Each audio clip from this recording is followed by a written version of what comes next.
अस्सलाम वालेकुम, welcome back to Direct Impact. अगर आपने अभी तक इस चैनल को सब्सक्राइब नहीं किया तो जल्दी से बेल आइकन दबा लीजिए, चैनल को सब्सक्राइब कर लीजिए ताकि आने वाले लेटेस्ट रिव्यूज़ और ड्रामा अपडेट्स सबसे पहले आप लोगों तक पहुंच सके। लक्ष्मी की शादी नहीं हो पाई बलविंदर से और इस बात का अब जो गुस्सा है बलविंदर उसके मुंह पे कोयले फेंक के लेना चाहता था, लेकिन वहाँ पे ऋषि आ जाता है और पानी डाल के आग को बुझा देता है और अच्छी खासी दुर्गत लगाता है बलविंदर की। और इस बात की टेंशन हो रही है अब मलिष्का को और चाची को और नीलम मैडम को कि ऋषि क्यों मार रहा है उसको और उसने क्यों लक्ष्मी के साथ मिलकर ये शादी जो है बलविंदर की कमली के साथ कराई। अब उनको समझ नहीं लग रही, वो दोनों छटपटा रही हैं कि हमने तो इतनी प्लानिंग की थी। तो फिर वो कहता है कि लक्ष्मी ने प्लानिंग की है ये सारी और हम सब ने उसका साथ दिया है। तो बाऊजी और दादी तो बहुत खुश हो जाते हैं और मलिष्का जो है उसका बस नहीं चल रहा कि सारी दुनिया को गोली मार दे। लेकिन यहाँ पे ऋषि मार रहा है बलविंदर को और बलविंदर को बुरे तरीके से पिटता देख के उसके दोस्त जब आगे आते हैं तो बाऊजी कहते हैं कि मैं एसपी को फ़ोन करूं, किस किस ने जेल जाना है। और सबसे ज़्यादा बुरा हाल तो है यहाँ पे चाची का, जिसका सारा खेल ही ख़राब हो गया और पैसे उसके हाथों में आते आते चले गए। और यहाँ पे फिर बलविंदर की चाची कहती है तकदीर का लिखा समझ के मान लो और अपनी असल बीवी के मांग में सिंदूर भर दो। और उसके हाथ में सिंदूर की डिबिया पकड़ाती है जो ऋषि उसको मार मार के उसके हाथ से छीनने की कोशिश करता है। और इसी छीना झपटी में ऋषि के हाथों से सिंदूर जो है वो हवा में डिबिया उड़ती है और जाके लक्ष्मी की मांग में सिंदूर गिर जाता है। इसको भी वो भगवान का एक चमत्कार समझते हैं कि सिंदूर ऋषि के हाथों से लक्ष्मी की मांग में जा गिरा। और फिर सब बहुत ज़्यादा खुश हो जाते हैं। लक्ष्मी खुद बहुत ज़्यादा सरप्राइज़ है कि ये क्या हो गया है। वो हाथ से पकड़ के देखती है कि सिंदूर उसकी मांग में ही गिरा है। तब ऋषि कहता है कि अब लक्ष्मी को मैं कोई नुकसान नहीं पहुंचने दूंगा, वो मेरी दोस्त है, उसकी ज़िम्मेदारी आज से मेरी है।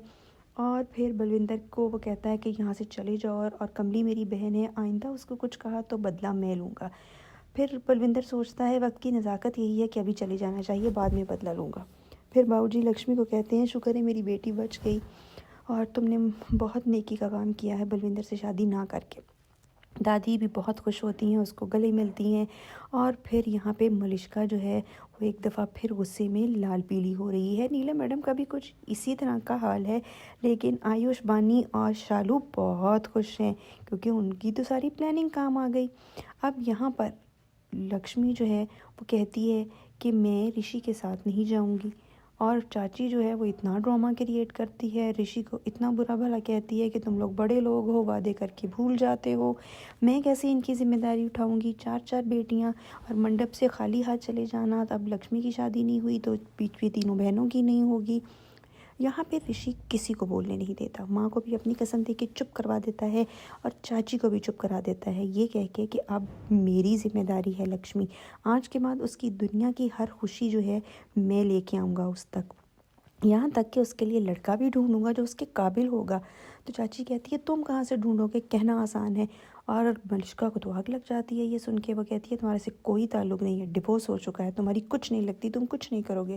वो कहते हैं नहीं, इंसानियत का रिश्ता है, दोस्ती का रिश्ता है, दिल का रिश्ता है, भले डिवोर्स हो चुका है लेकिन हम एक दूसरे के आज भी उतना ही करीब हैं और लक्ष्मी की खुशी के लिए आज भी मैं सब कुछ करूँगा और ये मेरी ही जिम्मेदारी है और मेरे साथ मेरे घर में रहेगी। लक्ष्मी ये सुन के हैरान रह जाती है। नीलम उसको कहती है खबरदार ये मेरे घर नहीं जाएगी। वो कहता है अपनी माँ को चुप कर जाओ, तुम्हें मेरी कसम है तुम बीच में नहीं बोलोगी, जो मैं चाहूँगा वही होगा। और वो लक्ष्मी वो यहाँ पे खुद चिल्ला उठती है कि मैं नहीं जाऊँगी तुम्हारे साथ।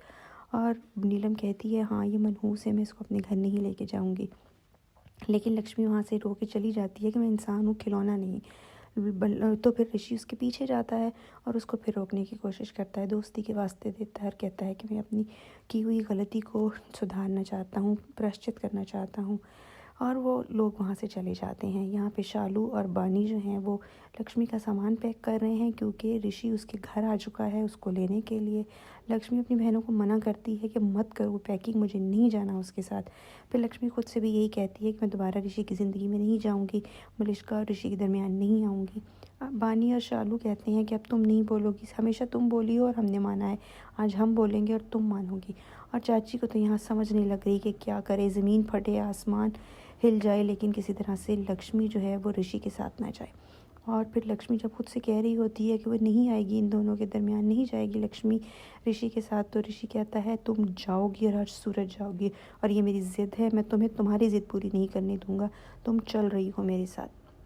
लेकिन लक्ष्मी किसी सूरत नहीं मान रही होती। लेकिन ऋषि जो है वो कहता है मैं अपनी ज़िद पे अड़ा हुआ हूँ, मैं तो यही करूँगा। यही था आज का ड्रामा रिव्यू। आपको कैसा लगा कमेंट सेक्शन में अपनी राय का इज़हार ज़रूर कीजिएगा। और अगर अभी तक आपने हमारा चैनल सब्सक्राइब नहीं किया तो जल्दी से इस चैनल को सब्सक्राइब कर लीजिए, बेल आइकन दबा लीजिए, ताकि आने वाली लेटेस्ट रिव्यूज़ और ड्रामा अपडेट्स सबसे पहले आप लोग तक पहुँच सकें। इसके साथ इजाज़त चाहते हैं। अल्लाह हाफ़िज़।